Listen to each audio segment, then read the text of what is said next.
Hi, I'm Matt Allen and I'm here today at this secondary school with one purpose.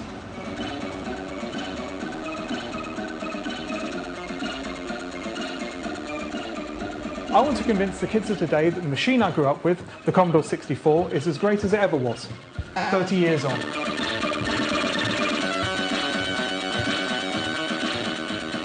This is a machine that I played in my teenage years. Along with the Sinclair Spectrum, it was the computer to have in the 1980s. It had lots of interesting features and bugs, as they're known. It was loading fine when I tested it at home. What was so excellent about the Commodore 64 at the time was it had great graphics, great sound and great games to go with it as well. Now, I tried to convince some primary school kids a little while ago that it was still as relevant today as before, with some mixed success. Everything that you want is contained within this box, like a laptop. Any ideas what you think this might be? In unison? What do you think it is? Isn't it the remote? The remote? You recognise what one of these are? Yeah. Then I'm mildly impressed, actually, then. Does TV. that connect to this? Yes. Does this connect onto here by using that? But I don't get how that connects onto that, or does that not connect? It does. They do this not connects to connect. that, and then that connects to that. So Yeah. this is kind of a complicated version of PS2 or something. Yeah. And when we tried loading, we ran into that perennial 80s problem of loading errors. Oh, cool. Unfortunately, something went wrong when trying to load the game there, so... Shift key.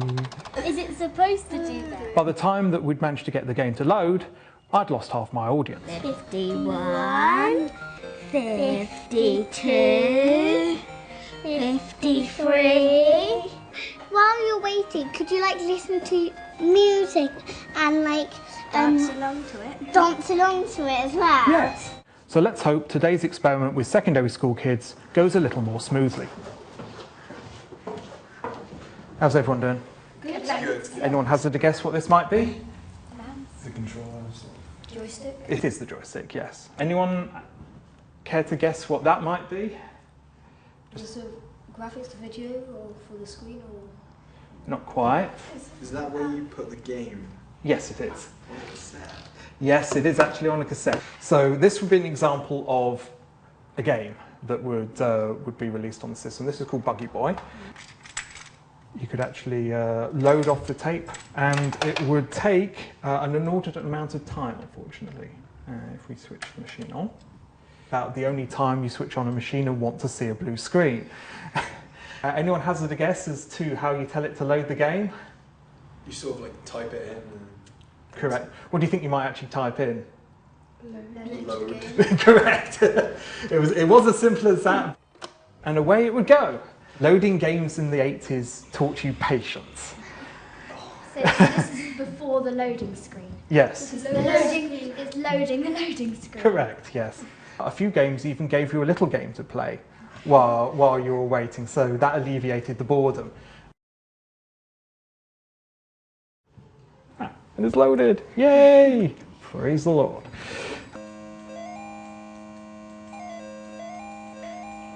I don't think it was that different from normal games. I mean, the graphics were a lot worse. The controller, I had a little bit of difficulty with it.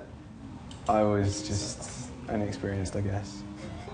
It's different to modern consoles because there's only one button and joystick on this one, whilst modern consoles have loads of buttons which you have to try and remember what they do.